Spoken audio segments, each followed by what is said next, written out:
అందరికీ నమస్కారం. ఈరోజు నేను మా ఇంట్లో సండే స్పెషల్ పీతల కర్రీ అండి.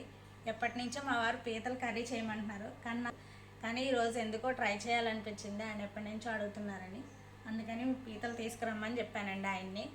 అందుకే ఇప్పుడు పీతల కర్రీ వండుతున్నాను. ఎలా వండుతున్నానో ఫస్ట్ టైం వండుతున్నాను కదా, ఎలా వండుతానో చూడాలి.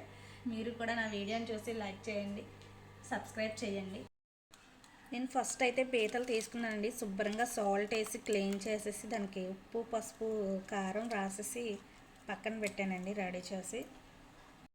తర్వాత ఒక నిమ్మకాయ సైజ్ అంత చింతపండు తీసుకున్నానండి. చింతపండు వేయండి, అందులో కొంచెం వాటర్ వేసి నానబెట్టి పక్కన పెట్టానండి. దాన్ని కూడా నేను తీసుకున్న పీతలకి సరిపడగా కొన్ని ఉల్లిపాయలు ముక్కలు కోసుకొని మిక్సీ జార్లో వేసానండి. ఇందులోనే ఇంకా ఒక 10-15 వెల్లుల్లిపాయ రొబ్బలు, ఒక 3 చెక్క ముక్కలు, ఒక 3 యాలకులు, ఒక 3 లవంగీలు వేసానండి. ఎందుకంటే మసాలా యాడ్ చేసుకుంటే బాగుంటుందని. ఇప్పుడు దీన్ని గ్రైండర్ చేసుకుంటానండి. ఉల్లిపాయ ముక్కలు, మసాలాలు గ్రైండ్ చేసుకున్నానండి. బాగా మెత్తగా పేస్ట్లా కాకుండా కొంచెం బకరగా ఉల్లిపాయ ముక్కలు ఉండే టైప్లో గ్రైండ్ చేశానండి. దీన్ని గ్రైండ్ చేసి దీన్ని పక్కన పెట్టాను. అలాగే 2 పచ్చిమిర్చి ముక్కలు కూడా కట్ చేసి పక్కన పెట్టుకున్నాను. స్టవ్ ఆన్ చేసి బాండి పెట్టి అందులో ఒక 4 టేబుల్ స్పూన్స్ ఆయిల్ వేసానండి.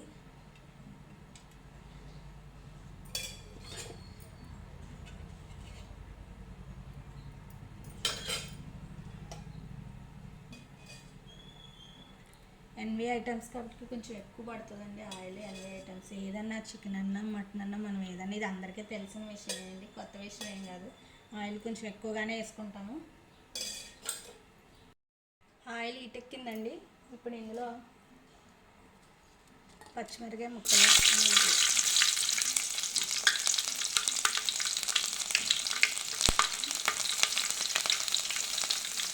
జీలకర్ర, కొంచెం మెంతులు వేసానండి. కొంచెం ఇందులో ఇప్పుడు మనం గ్రైండ్ చేసి పెట్టుకున్న మసాలా ముద్ద వేస్తున్నానండి.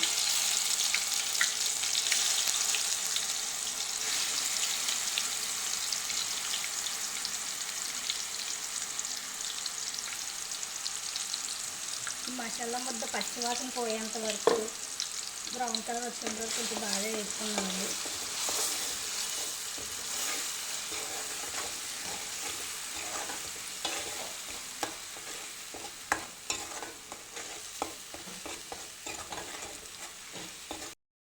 ఉల్లిపాయల పేస్ట్ వేపుతున్నానండి. నాకు కొత్త వంటకాలు ట్రై చేయడం అంటే చాలా ఇష్టం. ట్రై చేస్తూ ఉంటాను అప్పుడప్పుడు. ఇక్కడ నుంచి ట్రై చేసిన ప్రతి వంటకం మీకు వీడియోలో పెడతానండి. ఈ ఉల్లిపాయల పేస్ట్ బ్రౌన్ కలర్లో కొంచెం బాగా వేగిపోయిందండి. ఇప్పుడు ఇందులో 1 స్పూను పసుపు, 2 స్పూన్లు కారం మనకి మీకు సరిపడగా మీరు ఎంత కారం తింటారో, కొంచెం మంది తక్కువ తింటారు, కొంచెం మంది ఎక్కువ తింటారు. అందుకని మా ఇంట్లో కొంచెం ఎక్కువగానే తింటామండి. అందుకని నేను 3 స్పూన్లు వేసాను. బాగా కలుపుకోవాలి దీన్ని.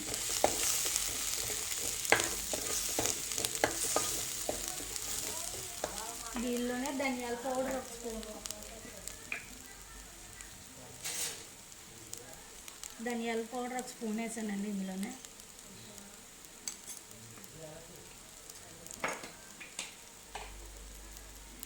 దీన్ని బాగా కలిపానండి.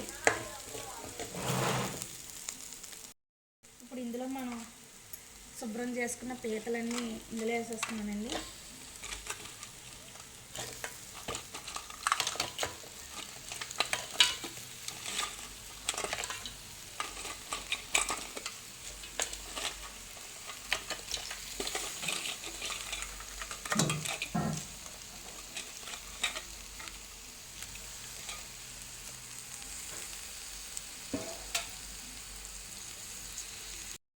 ఈ పీతను బాగా కలపాలి, మసాలా అంతా పట్టేలాగా.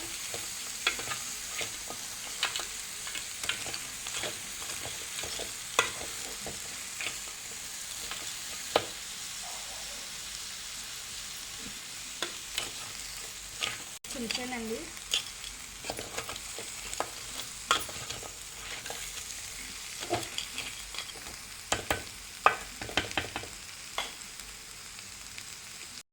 ఈ పీతను బాగా కలపాలి, మసాలా అంతా పట్టేలాగా.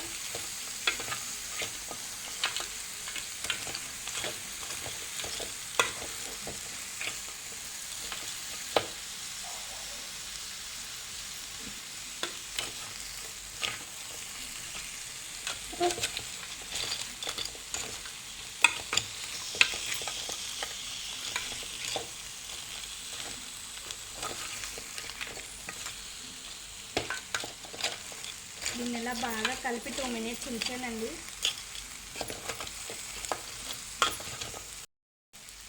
ఇందులో మనం ముందుగా తీసుకొని నానబెట్టుకున్న చింతపండుని బాగా పులుసు తీసి ఆ చింతపండు పులుసు ఇందులో వేయాలండి. దీనిలో వేస్తున్నాను.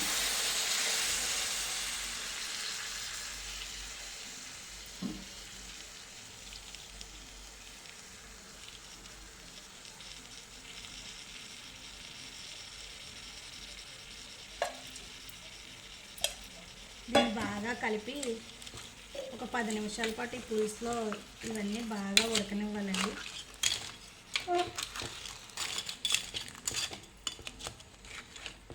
ఆల్రెడీ నేను ముందే పీతలకి ఉప్పు కలిపానండి, సాల్ట్, అందువల్ల ఇప్పుడు వేయలేదు. తర్వాత ఇది కొంచెం మగ్గిన తర్వాత అప్పుడు చూసుకొని మన టేస్ట్కి సరిపడగా సాల్ట్ వేసుకున్నాను. దీన్ని కొంచెంసేపు మూత పెట్టి మధ్య మధ్యలో కలుపుతూ ఉండాలండి. ఇదిగో కొత్తలాడుతూ ఉడుకుతుంది ఇది.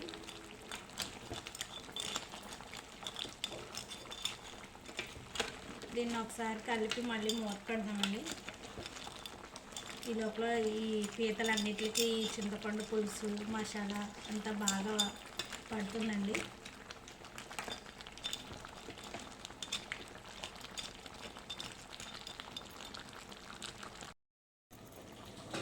ఇప్పుడు మూత తీసి చూస్తున్నానండి.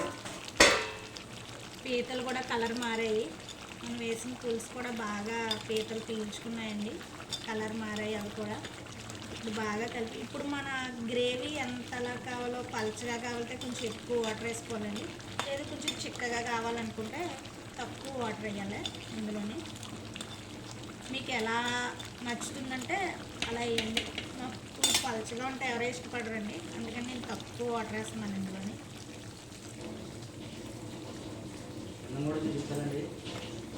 దీన్ని బాగా కలుపుతున్నాను. ఇందులో కొంచెం సాల్ట్ వేస్తానండి ఎప్పుడు, ఎందుకంటే స్టార్టింగ్ మనం వేసుకున్న సాల్ట్ సరిపోదు, అందుకని కొంచెం సాల్ట్ వేస్తున్నాను.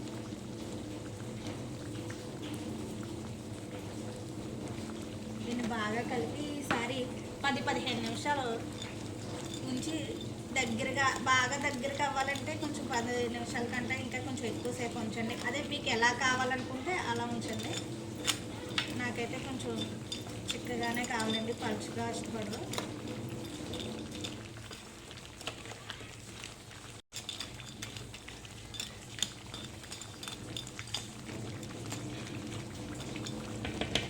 ఇప్పుడు లాస్ట్ ఇంకొక స్పూను ధనియాల పౌడర్ వేసుకున్నామండి. ఇంకో స్పూన్.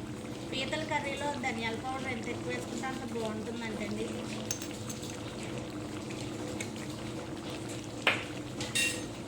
కట్ చేసుకున్న కొత్తిమీర కూడా వేసుకొని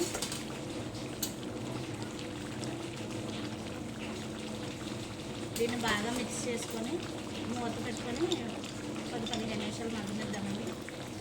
ఫస్ట్ దీన్ని మళ్ళీ బాగా కలిపేసుకున్నాము.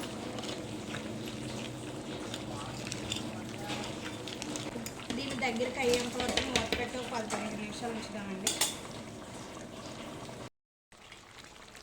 అయిపోయిందండి, ఆల్మోస్ట్ దగ్గరికి వస్తుంది.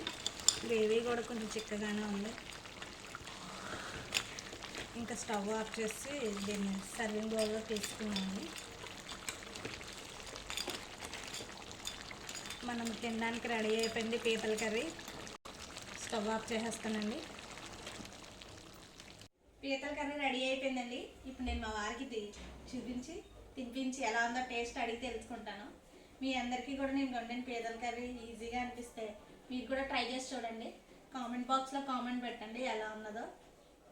మా వారు పీతల కర్రీ తింటున్నారండి, ఎలా ఉన్నదో చెప్తారు. ఎలా వండానండి చెప్పండి ఇప్పుడు బాగుందా? సూపర్